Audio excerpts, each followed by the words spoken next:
Saquina esse bebé loranda aqui, esto no es una maldita garderia, las palabras cortan el silencio como una cachilla, afiladas y cruels, cabezas giradas, tenedores congelados en el air. El jazz ambiental una vez elegante ahora percha burlón, un CEO multimillonario estaba sentado en el centro de todo congelado, no porque no escuchar el insulto, sino porque no sabía qué hacer. Su hijo Theo de 11 meses gritaba no se quejaba no loraba suavemente, gritaba con la cara roja, los puños apretados, como si el mundo lo hubiera traicionado.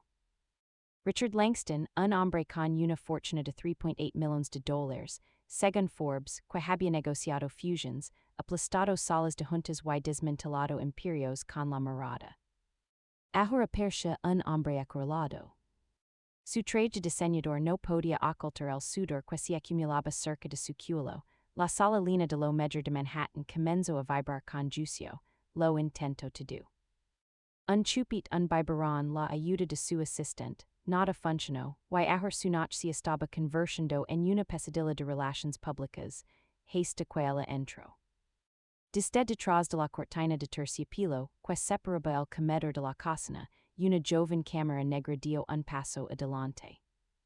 Una simple cola de caballo zapatillas blancas limpias, un delantal planchado y ojos que no se inmutaban, déjame intentarlo, dijo suavemente. El gerente negó con la cabeza articulando algo sobre protocolo, Richard ni siquiera lo miró, solo asintió, si había cuidado sin options y sin orgullo.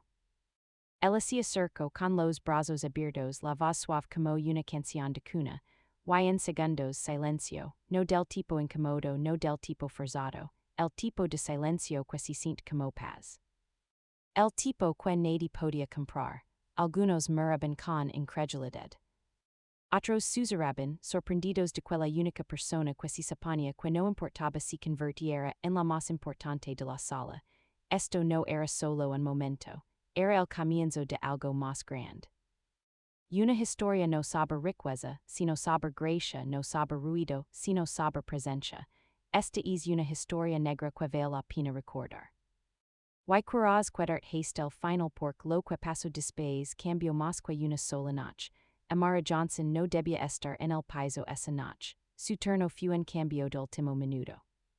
Su compañera de piso tenía un examen y Amara necesitaba las horas extra para ayudar a pagar la factura de la luz. Ese era el tipo de cosas que hace la gente como ella. Se ajustaba, se adaptaba, seguía adelante incluso cuando nadie se daba cuenta.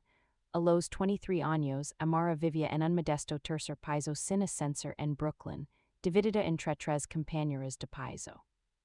Estudiaba psicología en la Universidad de Nueva York durante el día, luego fichaba en Mason Lennox, un restaurante francés de lujo, en Midtown Manhattan casi todas las noches.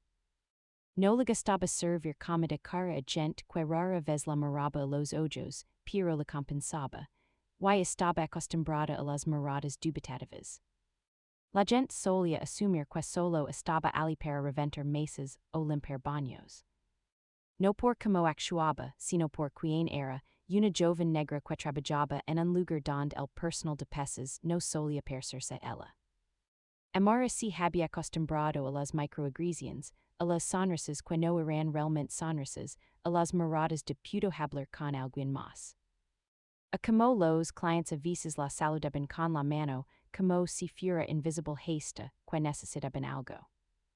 Y sin embargo nunca lo demostraba, su madre siempre le había dicho, camina con dignidad, incluso cuando no te den la palabra. Su belleza era innegable pero discreta, piel tersa, pañuelos marcados, ojos cálidos que albergaban historias que no solía compartir. Su uniforme siempre estaba planchado, sus zapatos impecables. Nunca usaba perfume ni colores llamativos, no porque no quisiera, sino porque conocía las reglas tacitas de espacios como este. Se perfecta pero no demasiado. Lo que nadie en ese restaurante sabía, ni los clientes, ni siquiera su gerente, era que Amara había pasado 3 veranos como voluntaria en un campamento de duelo para niños. Había abrazado a niños pequeños que habían perdido a sus padres, había ayudado a niños de 8 años a superar sus ataques de pánico y había enseñado a adolescentes a superar el dolor. Ella no era solo amable, estaba entrenada. y onesi, nada de eso importaba en una sola línea de gente que solo la vea como la chica negra que traía el vino. Hasta ese momento, hasta que ese bebé laro, hasta que la sola si lino de incomodidad y miradas de riojo, hasta que el multimillonario se congeló. Y Amara Johnson dio un paso al frente sin ser notada pero para servir, no solo comida sino algo más raro, algo que toda la sala había olvidado como dar, humanidad. Sucedió solo 30 minutos antes de que el bebé llegara. Amara estaba sirviendo la mesa 7. Un grupo de hombres bien vestidos con traje a medida y reloj Rolex, claramente clients habituals. Uno de ellos mayor de unos 50 años, cabello platido, gemilos con forma de dólar, era particularmente ruidoso. Y la había despedido una vez cuando él le ofreció agua con gas, gruñó cuando le preguntó por la temperatura de su filet. Típico. Pero fu cuando se agachó para recoger una servilleta del suelo que sucedió. Si rio entradins y dijo, lo suficientemente alto para que los demás lo oigan. Supongo que hoy en día dejan entrar cualquiera, no, debe ser una de esas contrataciones por diversidad. La mesa estalo en una risa incómoda, no risa de verdad. De esas que usan los hombres cuando no quieren desafiar al que level la cuenta. Amar si cuido per lazada un segundo, lo suficiente para darse cuenta de que no era un error, no era un malentendido. Quería Harrier, si levantó lentamente, con la espalda recta y el rostro sereno, pero sus ojos lo decían todo. Lo miró fijamente a la cara y sonrió. Quieres la mon con eso, preguntó con voz tranquila con tono profesional, él la despidió con un gesto. Este bien, cariño, solo tri la cuenta y quizás sonría un poco más. Tienen unos dientes tan bonitos, esta vez la risa fue más fuerte. A y Amara giro sobre sus talons, regresó directamente a la cocina, pasó las puertas bajantes y entró en el vestuario de empleados. No loro, al principio no. Simplemente se quedó allí, con las manos agarradas al borde del fregadero de metal, mirando su reflejo bajo las fuertes luces fluorescentes, con el pulso en los oídos y la mandíbula apretada. Entonces brodo una lágrima, luego otra, no por las palabras sino por lo normal que percha, cuantas veces había sucedido esto en pequeñas cosas. Los comentarios, las estrellas, los falsos cumplidos, las sonrisas compasivas, no era nuevo, pero esta noche algo en ella se rompió, tal vez fue el agotamiento. Tal vez fue el silencio que siguió a que nadie del personal interviniera, ni el gerente, ni siquiera el camero que lo había oído todo. Se limpió la cara rápidamente, se ajustó el culo de la camisa y se ajustó la placa con su nombre, porque Amara Johnson conocía a una cosa, la dignidad no espera la justicia. A veces la tras contigo, incluso si nadie más está dispuesto a ofrecer a cela. Y dicho esto, volvió a salir la pista, justo a tiempo para ver un bebé empezar a llorar. Empezó como un gemido, un sonido suave y quieto, el tipo de los bebés que hacen cuando están cansados, sobreestimulados o simplemente hartos del mundo. Al principio nadie le prestó atención. En un restaurante lleno de cristalería y voces apagadas, se esperaba ruido de fondo, pero luego el gemido se hizo más fuerte. Para cuando servían el risotto de langosta en la mesa 9, el bebé Theo Langston gritaba, no se quejaba, no era el tierno y agudo lento de un bebé que necesita un cambio de pañal. Este era más profundo, crudo, un lento gutural que salía de su pecho, con la cara roja, los puños apretados y los ojos abiertos por el pánico. Sonaba como si le doliera, como si algo dentro de él se hubiera roto, y no había palabras, solo ruido. Richard Langston, el multimillonario CEO de tecnología con reputación de ser frío, como el hielo en las negociaciones, se sentó impotente en su silla. Su rostro era de piedra, pero sus ojos estaban inyectados en sangre, el tipo de agotamiento que ninguna cantidad de dinero podría curar, lo había intentado todo. Le ofreció a Theo un biberón, un chupit, un juguete con forma de cojit. Su asistente personal, Karen, incluso intentó poner música relajante desde su teléfono debajo de la mesa. Edición clásica de Mozart para bebés, nada funcionó, los lentos solo se hicieron más fuertes, los clientes comenzaron a moverse en sus asientos. Un hombre con una chaqueta azul marino de yo escapar un suspiro audible, una mujer si giro con un dramatico movimiento de cabeza. Una pergelapidio a su camero que los trasladara al patio trasero, aunque la viznaba fura. Why Richard simplemente se sentó ali meshendo sujamente a Theo en su regazo murmurando palabras vachas, está bien amigo, vamos, pero no estaba bien, ni para Theo. Ni para Richard ni para nadie en esa habitación. Theo había estado así desde que su madre falleció hace 3 meses, inesperadamente mientras dormía. Desde entonces, Richard había estado intentando compaginar las reuniones millonarias de la Junta Directiva con las tomas de medianoche, casi todos los días conseguía mantener la calma. Esta noche no era una de esas noches. La presión, los susurros, el calor que le subía por la nuca, la vergüenza, era su peor miedo desplegándose en tiempo real. Y no era solo un director ejecutivo, era un padre al borde del abismo, y su hijo lloraba tan fuerte que parecía que todo el mundo lo veía desmoronarse. Se suponía que Amara no debía formar parte de la escena que se desarrollaba ante ella. Pero mientras el lento del bebé resonaba a través del mármol y el cristal de Mason Lennox, algo cambió en su cuerpo, había levado bandages, había tomado pedidos. Había soportado microagresiones con una sonrisa educada toda la noche, pero esto no se trataba de servicio, se trataba de instinto. Desde el otro lado de la sala, vaya a Richard Langston desmoronándose. El hombre que había salido en la portada de Forbes, el hombre del que se hablaba en susurros en círculos tecnológicos como una especie de profeta. Ahora era un padre con manos temblorosas y un bebé con la cara roja que se negaba ser camado. Los comensales juraban la cabeza, con expresiones que iban de la irritación al disgusto. Una mujer cerca de la mesa de la esquina y estaba buscando en su bolso, probablemente auriculares entre ruido. Otro hombre le dirigió a Richard una mirada fulminante que decía, tú controla tu hijo. En ese momento, Amara dio un paso al frente. No estaba segura de que haría, solo de que no podía hacer nada. Se acercó lentamente, deteniéndose a pocos metros de la trona donde lloraba, leía y entraba en pánico.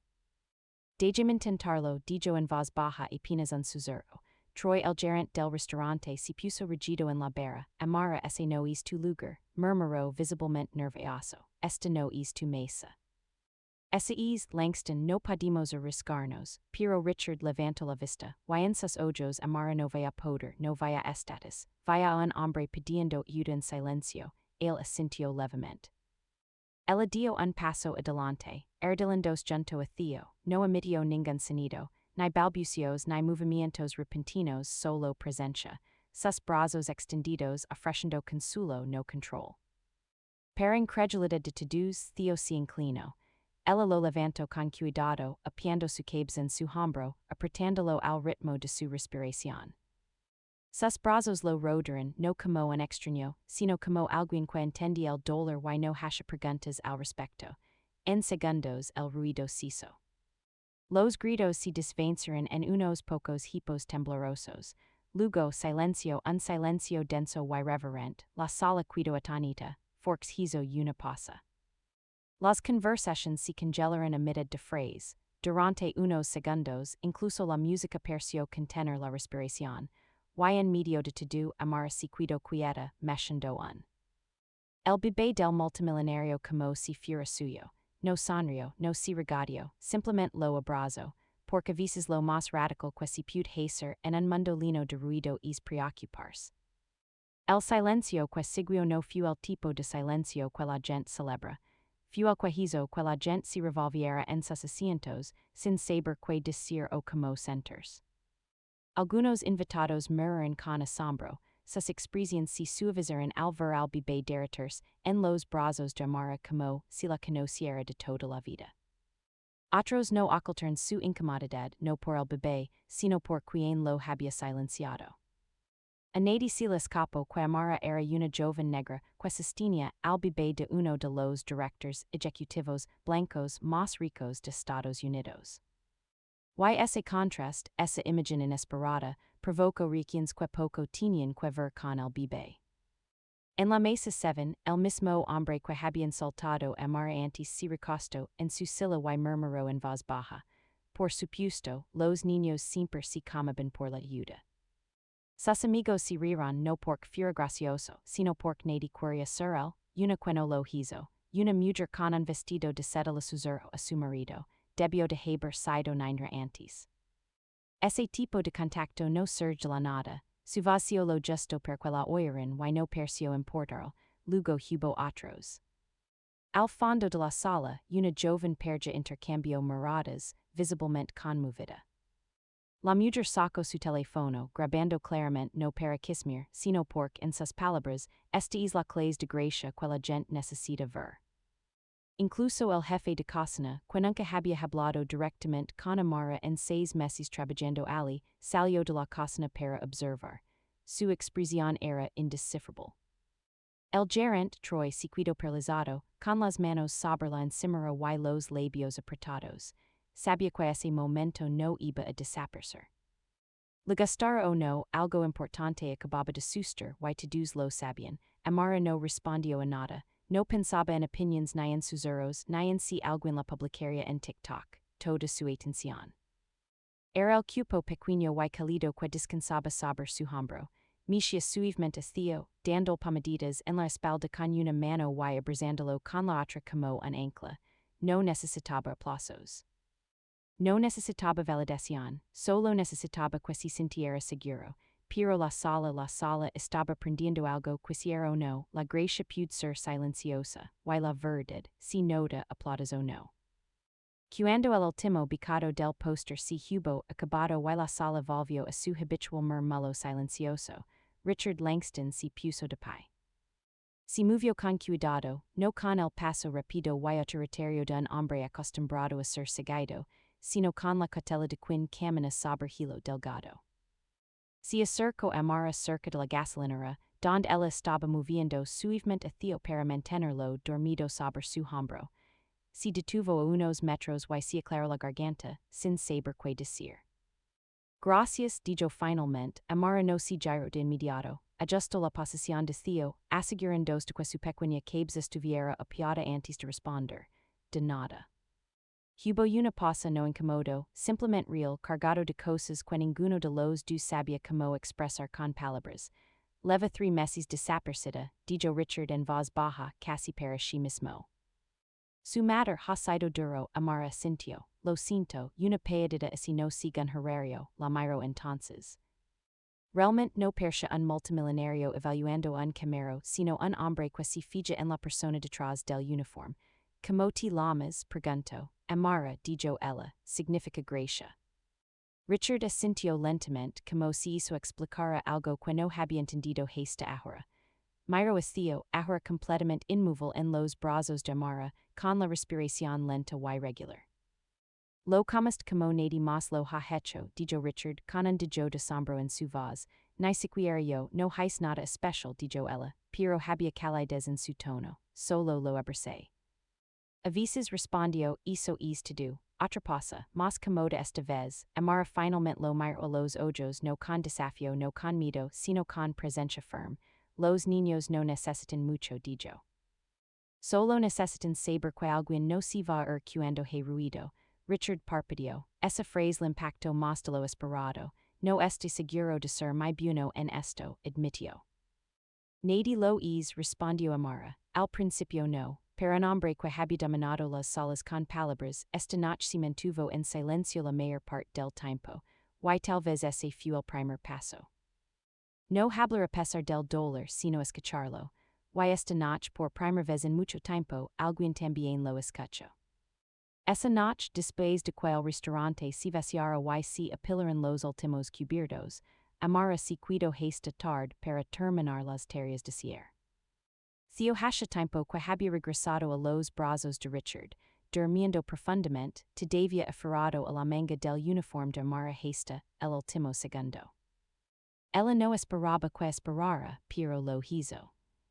Richard estaba de pie cerca del mostrador de facturación, sosteniendo a Theo con un brazo, con la chaqueta colgada del otro. Con la mirada puesta en el ejecutivo de alto rango que los medios de comunicación. L'encantaba diseccionar, persia un hombre que sostiene los pedazos d'un mundo que no sabía cómo reconstruir. Disculpa si te puse un poco incomodo antes, dijo mientras ella se acercaba. Amar esposo una leve sonrisa, no lo hiciste, no comparado con todo lo demás de esta noche. Solto un suspiro breve mitad risa mitad suspiro. Pudo preguntarte algo, dijo Amara sintió. Lo manjaste como si lo hubieras hecho cientos de veces. No fu solo instinto, verdad, dudo. Por primera vez esa noche su confianza flaqueó un poco. Mi madre era enfermera, dijo en voz baja.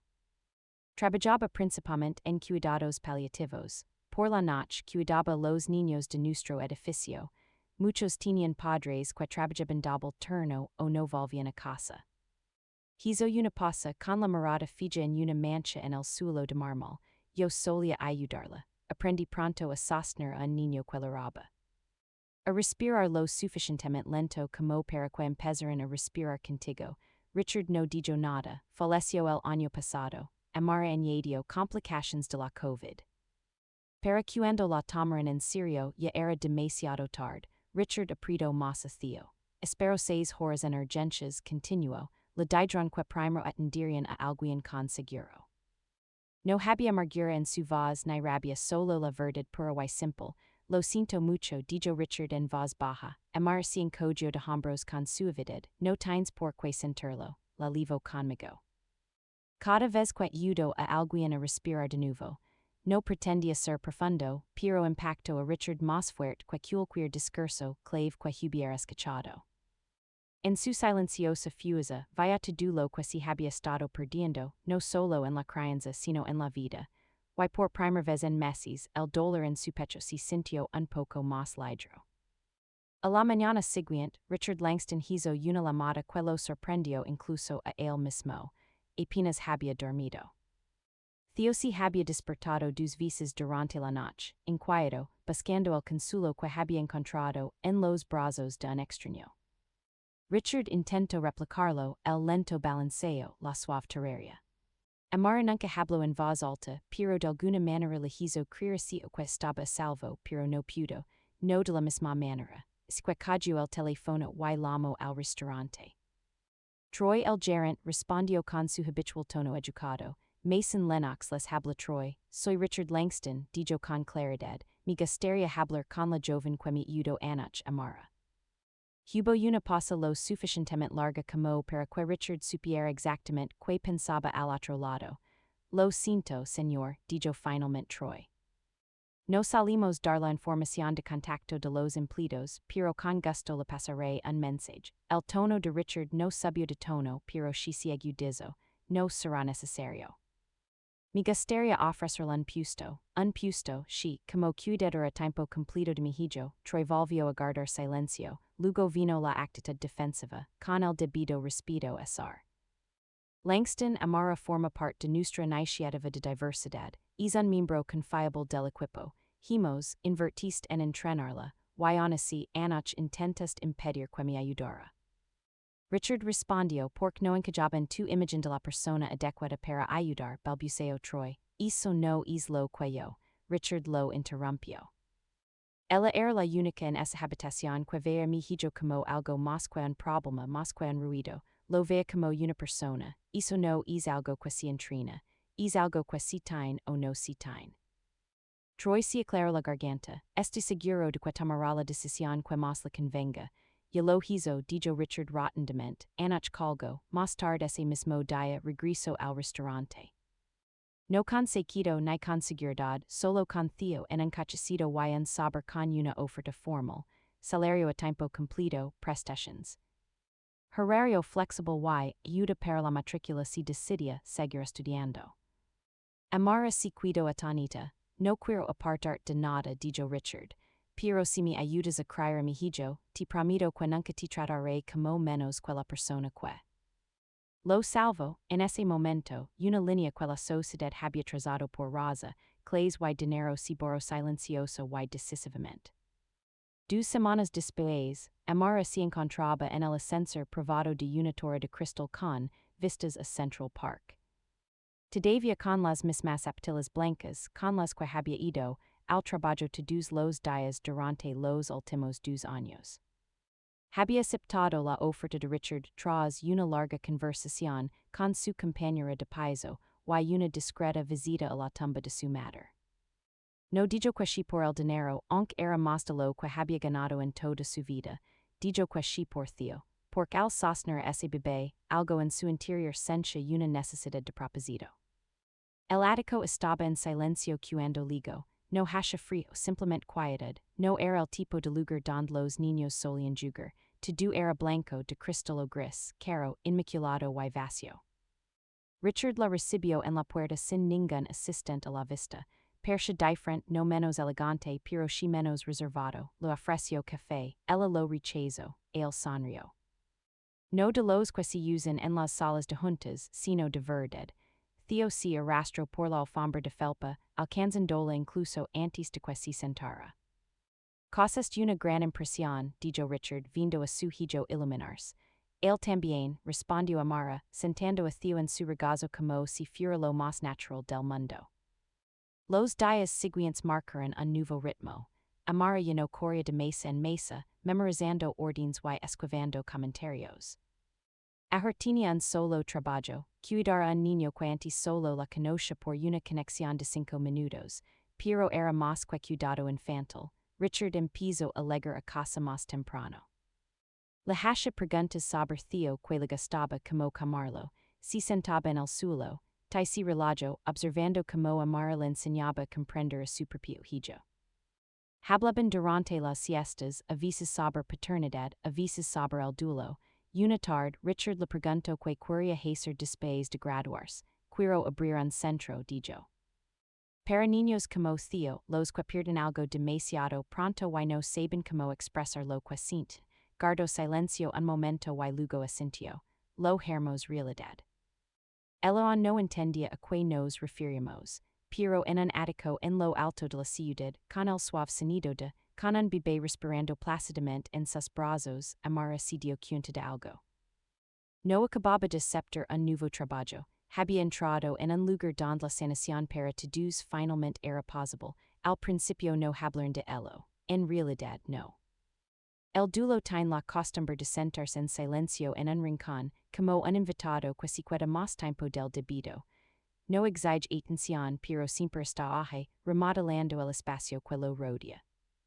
Para Richard se manifestaba en el lado vacío de la cama, en la ropa de bebé sin usar, todavía doblada en el armario, en la forma en que a veces se detenía a mitad de frase.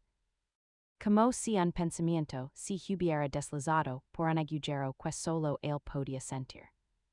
Para Amara, el duelo vivía en recuerdos que no siempre tenía tiempo de procesar. La voz de su madre terroriendo en la cocina, el último mensaje de voz que nunca borró, la llamada que recibió en clase cuando el tiempo se fracturó y nada tuvo sentido después. Dos vidas muy diferentes, dos países muy diferentes, pero de alguna manera su dolor hablaba el mismo idioma. Una tarde, mientras Theo dormitaba sobre una manta junto a la ventana, Amara se sentó en el borde del sofá, sus dedos recorriendo el borde de su taza de café. Richard se sentó frente a ella, con las mangas de la camisa remangadas, los ojos cansados pero abiertos. Todavía la oigo a veces, dijo Amara, rompiendo el silencio. No de forma inquietante, solo en las cosas que digo en como lo abrazo. Richard asintió lentamente, todavía la busco por la mañana, admitió, es lo primero que hago incluso ahora. Como si mi cuerpo no hubiera asimilado la verdad, se quedaron pensando en eso un rato, no para solucionarlo, solo para sentirlo. Solía pensar que el duelo era algo que se atravesaba, dijo Amara. Como un túnel pero no lo es más como una habitación y simplemente aprendes a vivir en ella. Richard la miró y por una vez no ocultó lo que había en sus ojos. Haces que la habitación se menos fría, no era romántico, todavía no, ni delillos, pero era honesto, y a veces la honestidad es la única luz que puede atravesar la oscuridad. No necesitaban ser la solución el uno para el otro. Simplemente se habían convertido en espejos que reflejaban las partes del otro que aún necesitaban espacio para sanar. Y en esa silenciosa comprensión compartida, algo empezó a crecer.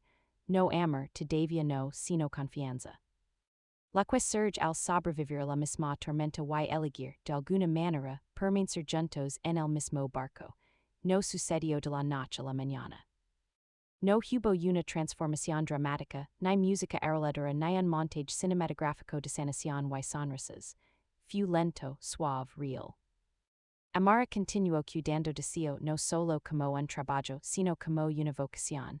Se convirtió en algo más que una cuidadora. Se convirtió en un ritmo en la vida del niño. La risa por la mañana, la cama por la noche, la constante en un mundo que había cambiado demasiado pronto. Richard a su vez comenzó a reintroducirse en la paternidad, no como un hombre que la interpreta, sino como alguien que la aprende. Incomodo al principio, torpe como la mayoría de los hombres cuando están acostumbrados a tener el control, pero lo intento, aperció y amara sin juzgarlo lo guió a través de todo. No necesitaron decir mucho, la casa cambió lentamente por sí sola, juguetes abandonados sin culpa, risas resonando a través de los tecos altos. Un rincón de la sala de estar se transformó lentamente en un rincón de lectura infantil. Un día dio sus primeros pasos hacia Mara, y el laro, abrazándolo como si le acabara de dar una razón para creer en algo más grande que el dólar. Esa noche Richard la miró desde el otro lado de la isla de la cocina y le dijo, lo has cambiado todo. Ella sonrió, acomodándose un riso detrás de la orilla. Número uno simplemente dejaste de ir de elo, nunca lo trataron sobre rosa, pero siempre estuvo ahí, la silenciosa conciencia de lo improbable que era la historia. Como una joven negra de Newark terminó en la casa de un multimillonario, no como una estadística o un estereotipo, sino como alguien esencial, y tal vez esa sea la verdadera historia. No los titulares virals ni los chismes susurrados en cenas elegantes, sino esto, a veces las personas que ignoramos son las que terminan salvándonos. A veces grace entre conceptilas deportivas y cargando una carga que nadie ve, y aún así elige la amabilidad. Y a veces la vida que creas destrozada se reconstruye en las manos más inesperadas. Ese es el tipo de historia que no escuchamos lo suficiente. Una historia de sanación, de humanidad compartida, de barreras que se rompen no con palabras, sino con presencia. Y si esto te conmovió, aunque si por un instante, deja que te recuerde algo, todos tenemos el poder de mantener algo unido, incluso cuando nosotros mismos nos estamos desmoronando. Eso es lo que hizo Amara, eso es lo que todos podemos hacer a nuestra manera, si esta historia negra te conmovió no te quedes sin leerla. Dale me gusta, compartela con quien necesite escucharla y suscribir para más historias que nos divulgan a lo que realmente importa. Porque el mundo está lleno de ruido, pero los momentos más tranquilos son los que lo cambian todo.